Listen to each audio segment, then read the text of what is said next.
Hello and welcome back to my channel.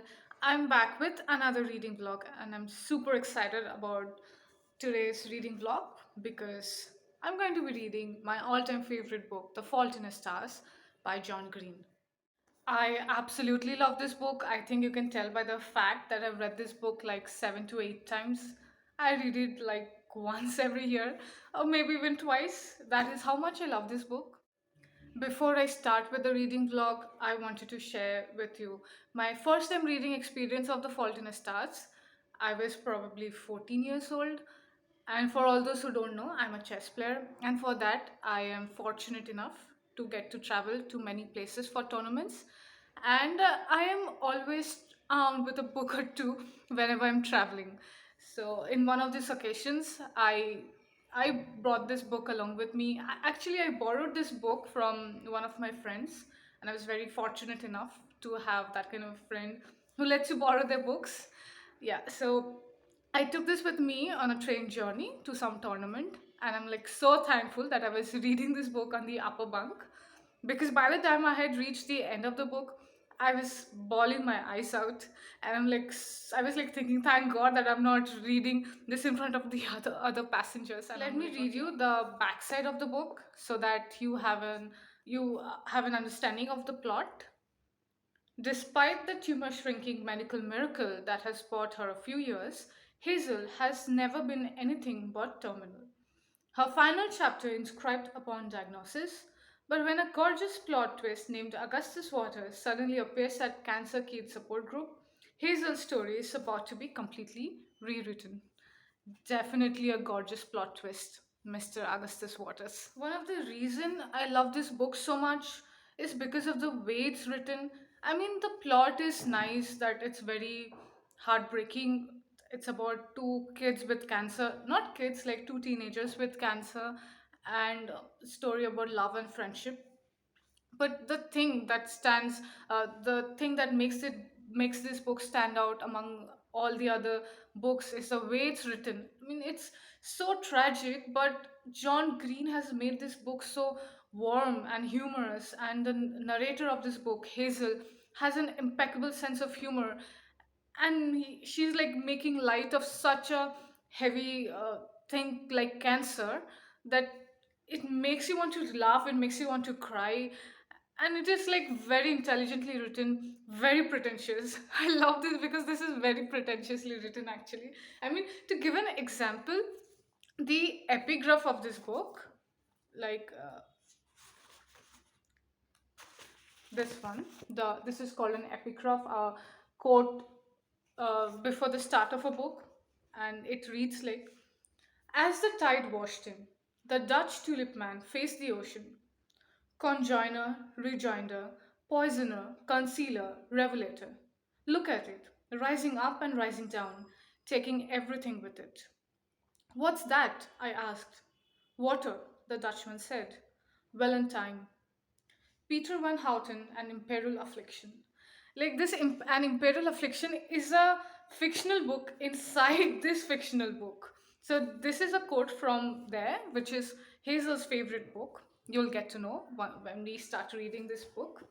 But seriously, uh, what is conjoiner, rejoinder, poisoner, concealer, revelator? Like I was hooked right from this epigraph because I was like, what is this? What does this mean? And whenever I read this when I was 14, and I have a little bit of idea now, but still I don't really understand this very much.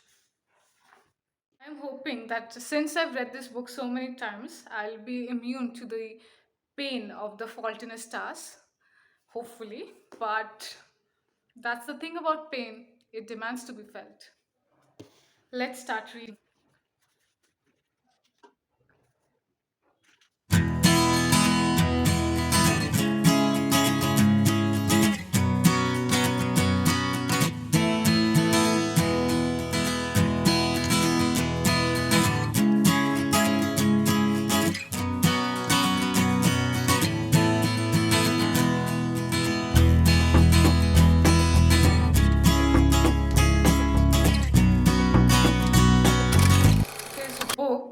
so well written that I feel like quoting each and every line of this book, but then I'll end up reading the whole damn book. So, yeah, I'll only quote my most favorite parts from this book, and I hope all of you will enjoy.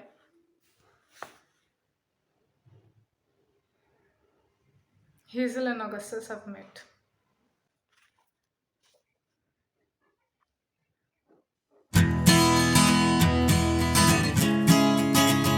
So we learned that Hazel is 16 years old. She has lung cancer, and her parents have forced her to join a cancer support group because, to quote them, she deserves a life, which was a good decision because Augustus and Hazel met there only. And Augustus is the new guy, and he had osteosarcoma previously. He has basically come in the request of his best friend Isaac, who has eye cancer, and he wanted some company. That's why Augustus have come. And then, like in the cancer support group, everyone is asked to introduce themselves. And Patrick, the group leader, asks Augustus, "Perhaps you'd like to share your fears with the group." "My fears? Yes.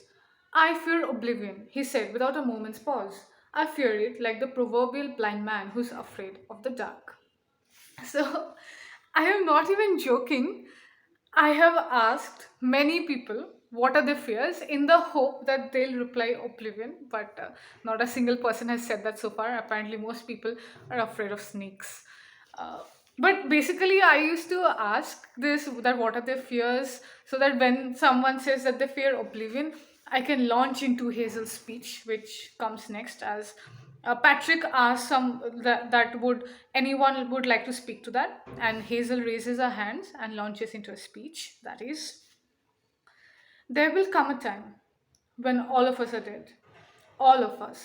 There will come a time when there are no human beings remaining to remember that anyone ever existed or that a species ever did anything.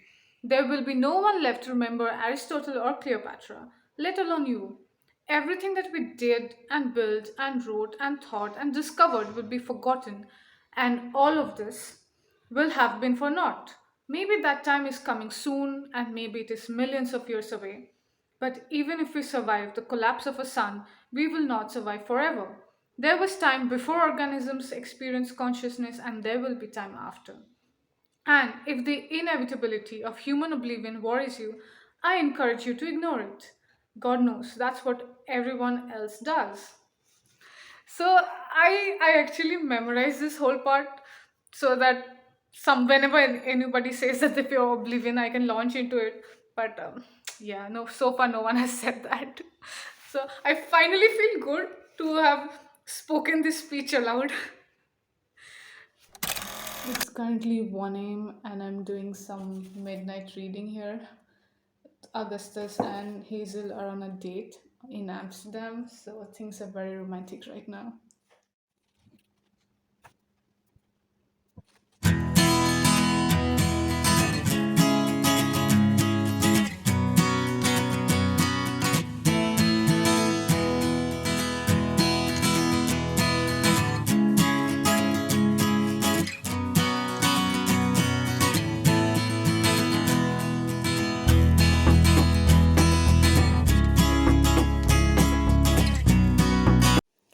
For all those people who think reading fictional books is a waste of time, I'm going to give an example.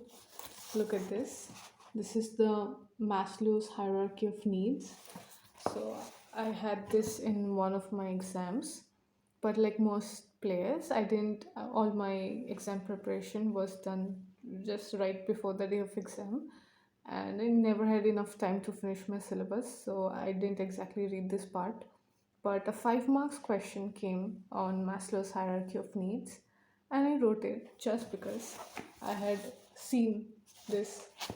I've read this in this book, and that fetched me 5 out of 5, and that in turn gave me highest marks in this subject, or like joint highest. But definitely, reading is always helpful. So I've completed reading this book and I'm here to summarize it. So Hazel has this favorite book called An Imperial Affliction by written by Peter Van Houten, and the protagonist of that book is Anna, who has cancer. But the problem with this book is that it finishes mid sentence, and Hazel has come to the conclusion maybe it is because Anna has died, and it's a true portrayal of death that you can die just mid sentence. Even after coming to that conclusion, her curiosity about what happens to the other characters have not been quenched, and she really wants to know what happens to them, what is the future. And she's written numerous letters asking these questions to Peter Van Houten, and he has never replied. This is where Augustus comes in. So there is this organization called the Genie Foundation, which is in the business of granting sick children one wish. And Hazel has already used her wish when she was 13 years old to go to Disneyland with her parents, when she didn't know her one true wish was to visit Peter Van Houten in his Amsterdamian exile to know about the future of the characters. But Augustus have saved his wish, and taking this wish, he goes to Amsterdam with Hazel, with Hazel's mother tagging along. But before they go to Amsterdam, there are like many interesting thing happens. Like there was this episode of the Night of the Broken Trophies. There was ICU and Sluttiness of Time episode. There was this I'm a grenade and I want to minimize the casualties episode. There was the Lonely Swing Set of Tears episode. Like they were very humorous, very insightful, and all the metaphors and all. I'm sure you're going to enjoy them, and you have to read this book to actually enjoy it. Yeah. So that Amsterdam trip was like a happy song in a Bollywood movie. Like, yeah, I'm in love and I'm thinking about a future together, blah, blah, blah. And then the song finishes and then boom, everything explodes. This That Amsterdam episode is just like that. Yeah, because the real pain starts after they come back from Amsterdam. That gets very painful. And I'm sure if once you read this book, you're going to get really heartbroken. Yeah, and I shouldn't be smiling when I say heartbroken, but yeah, it also makes you laugh at times.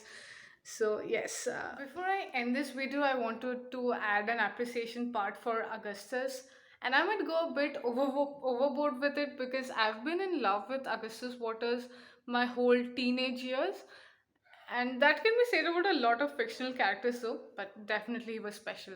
Gus is always special. So to say about Augustus, he was gorgeous. He was a tenured professor in the Department of Slightly Crooked Smiles, with a dual appointment in the Department of Having a Voice that made Hazel's skin feel more like skin. He wanted to know your real interests, passions, hobbies, weird fetishes, and he had some kind of obsession with metaphors and symbols. He he fulfilled his wish, and he wrote one hell of a eulogy, and I'm a sucker for anything well written. Basically, just go and read the book, and it will, and get ready to have your heart filled and have your heart broken. Okay.